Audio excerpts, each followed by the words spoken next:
3, 2, 1, here we go. So we have Bexley, test 5. These are the really tough questions, 17 to 23. So turn up the volume now, I'm going to lean back. Find the two words, one from each group, closest in meaning. Here we go. The technique I've taught my students is you need to put 1, 2, 3 above certain words in order to connect one bracket to the other. Doesn't matter which one you start with. So let's go with this one. To waver is to not be sure on a decision. So it might require a lot of energy. It might require a lot of time to think about it. So if you're wavering on a choice, you're not making it. You are uncertain. Any word here meaning that? Nope. Vivid means lively. Or maybe the scenes in a movie, they're so strong. Different type of liveliness there. You might say there's a really vivid atmosphere at the festival. But here it could be, well, maybe it's a movie. The action movie, it can be very graphic. Interior means inside. And there's no word here meaning inside. A cool word for interior, you could think of intrinsic.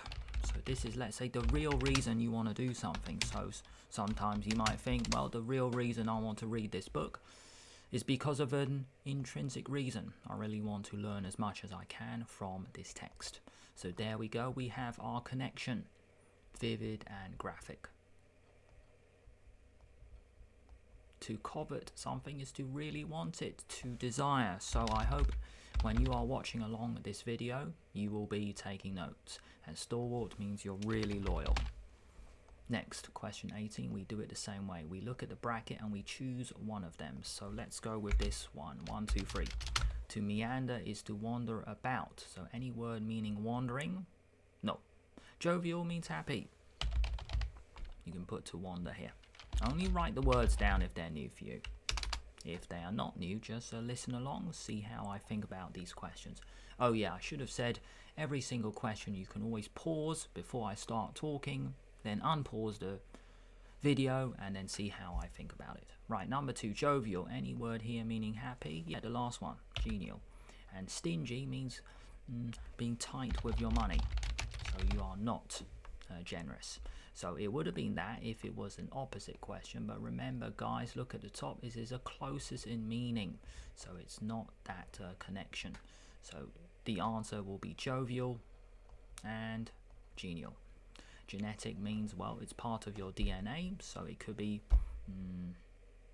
well, your genetics is how you look. And generous, well, you're being nice, you might be giving away your time, giving away your money, but guess what, you could be giving away your attention.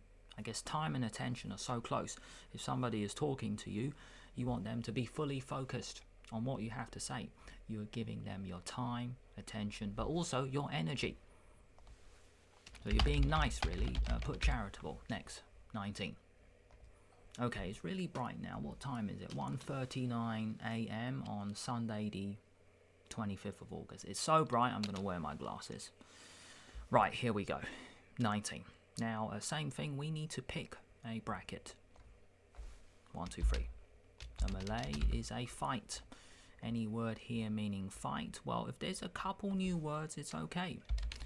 It's okay. I'm going to think as if from your perspective, if you were doing this in the real exam, maybe all of these words are new. That's okay. Put 1 for each one. Divert. Divert means changing direction. To change, to alter. Nope. And nullify is to cancel, to reduce to 0. So you might be nullifying the effect. Think of a sports game.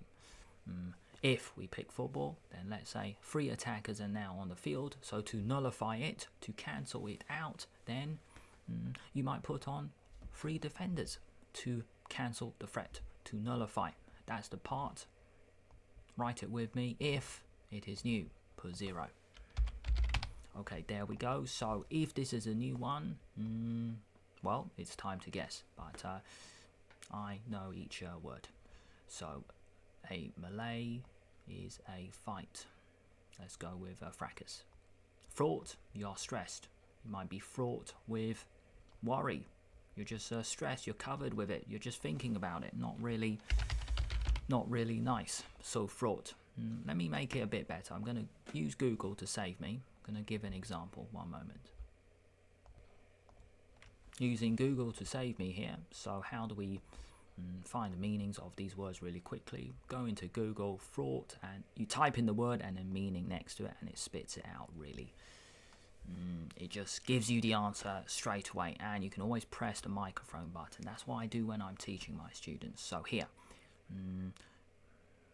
filled with something. So here you could say, yeah, they've just given an example, fraught with danger. Okay, you're filled with it.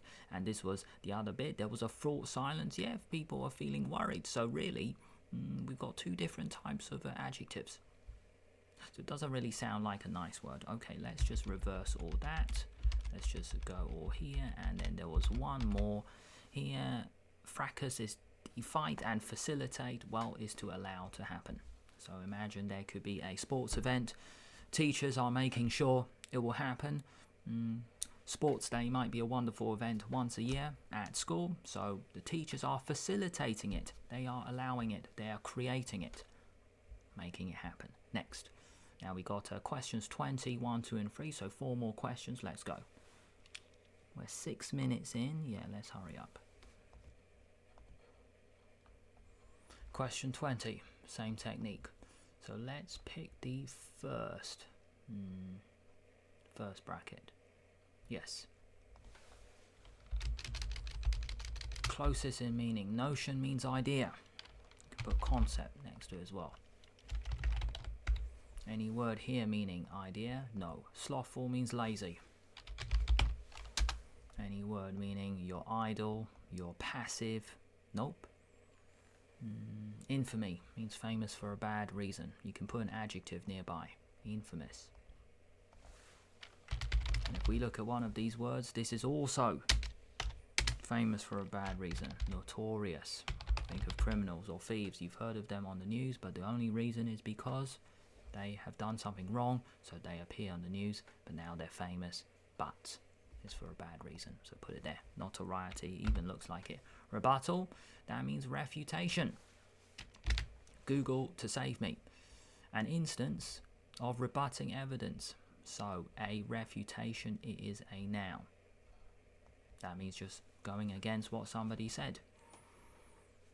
We might say the weather tomorrow will be really sunny. And the rebuttal is, well, you can just see outside, it is raining. That is one type of rebuttal. Let's go back. And trifling means minor.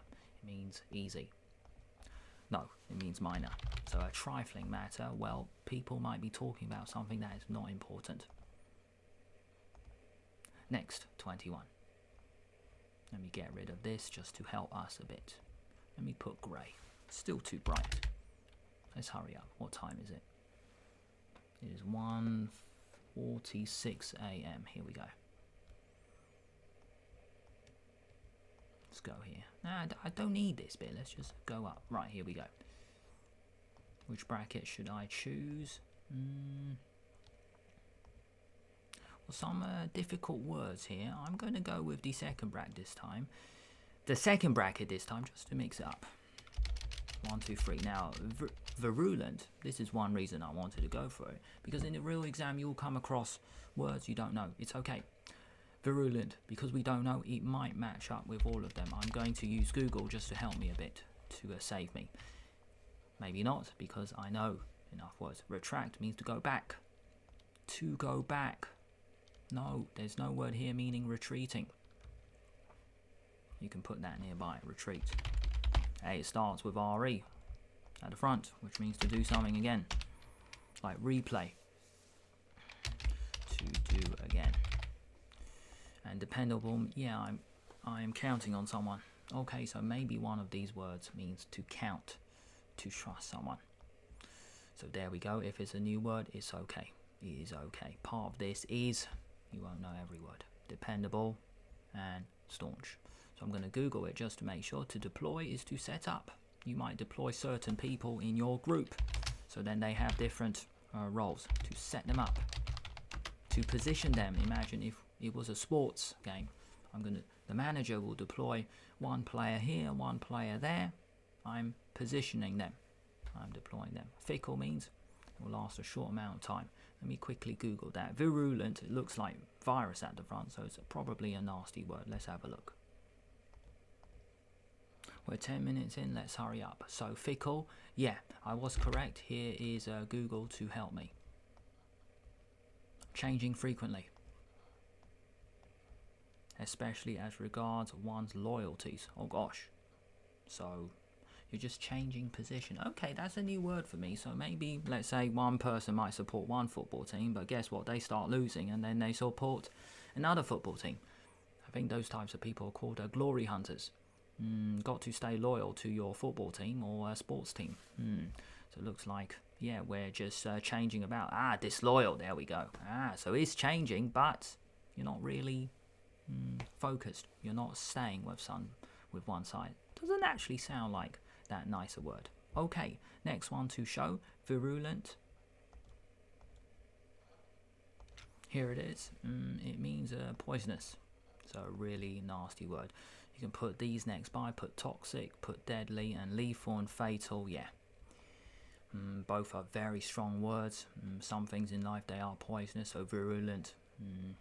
I was kind of right before. As you guys might remember, VIRU, that looks like virus, so that is going to hurt you. And there was one more word, staunch. Here we go.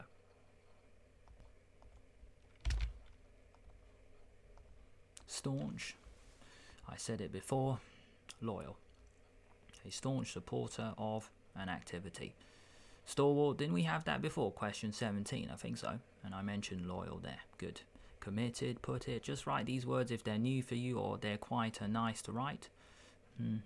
Dependable, we know that already. That was the answer. Unswerving, that's a cool word. Unwavering, your decision making is so strong that you are loyal to what you believe in. Love it. Lots of these words are really strong. They're quite positive. If we think of the start of these words, un, you might be thinking, it's got to be a negative word. No. These are actually quite a positive. Unwavering, unfaltering. You're not going to change your mind. Unhesitating. It can be nice to be confident in situations, in what you have, in what you stand up for. Next, 22. We are 12 minutes in, question 22 and 23, and that is it. After this, you deserve a break. Okay, this one, same technique. Which one to go for? First bracket. 1, 2, 3. Okay, proxy. I think by proxy means you have deduced something. So you're saying something, and then by proxy it leads to something else. Google will save me pretty soon. It's okay for me to be uncertain. That is the skill with these questions. Because I don't know 100%, can you put 1 here? Piece of card just fell down. Right, so here, closeness, fester, canvas. Okay, proximity means you're nearby. Close proximity, so that's pretty good. And approximate means you're guessing. To approximate, 9.67. That will be 10. So it's like I'm rounding, I'm estimating. So there we go. How nice. Didn't need to know all the words, still got it. Okay, proxy I'm going to Google now, and fester as well. I think to fester something is to create maybe a feeling. Let's see. Canvas, that is just a piece of art. That is just a white rectangle where you put your piece of art. Let's see. So proxy, what I said before was a bit wrong. Well, so what? I don't know every word. Here we go. So a proxy for someone is, let's say, one person acting for another. So maybe if one person can't make a decision, maybe they are a bit unwell, or they might be somewhere else, then by proxy you give someone else the chance to make a choice. That's such a specific thing to say. And now fester. Let's see. Okay, we got this one. 3 different meanings. The meaning I was talking about was the last one. So below the surface, the old people festered. So I said created. So maybe it was just appearing in your mind. Maybe something getting worse. So it's not really a nice word. So to festering in your mind, maybe you just keep thinking about someone. Maybe a little bit of jealousy.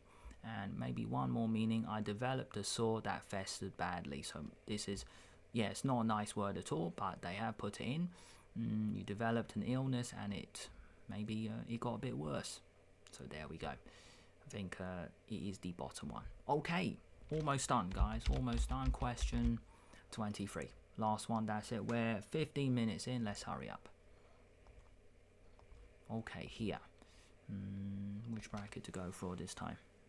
First. 1, 2, 3. Inherent. If something is inherent in you, it is part of you. Interior means inside. No. Intricate. That means detailed. No. Intrinsic, yes. If those are new words, write it with me. Interior is inside. Intricate, very detailed. Think of a Christmas tree. Maybe the design is so detailed. Here's a cool word, put elaborate. Could be over the top. Flamboyant? No, not quite. To inherit is, let's say, from one family generation to another. Well, money could be passed on from one group to another. So inherit. So hopefully it's not just inheriting money, but inheriting time or good values. That can be part of it. But there's no word here meaning passing on money. Inhabit means live. There's no word here meaning dwell, to reside. Dwell has a double meaning, by the way. To dwell is not just to live, it's also to think. Let's say you're dwelling on a problem, you are pondering. It's got a double meaning. Today, that is our choice. We've got it. Something is inherent, it's part of you, part of your DNA, it's intrinsic. So maybe part of your personality as you make good choices. Try to be a nice person to almost everyone. So it's intrinsic. And the other words I've gone through already. Interior. Is inside.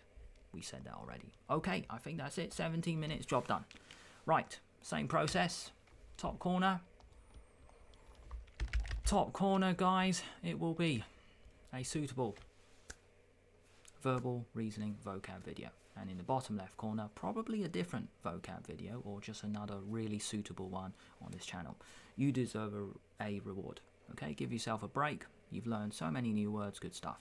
We're 17 minutes in. Thank you for watching. I'll see you next time.